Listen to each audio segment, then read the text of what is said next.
In this tutorial, we're going to take a look at how you can clip or unclip to canvas in Affinity 3.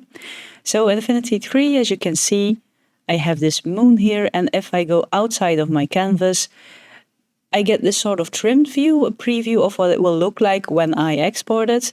But you cannot really use the pasteboard on the side of it. For example, if you want to put ideas on there or maybe make a color palette you can use, it's not visible like this. And that's why we can unclip to canvas. And to do so, we're going to right click the spaceboard here and then choose clip to canvas, which is now activated and unactivated.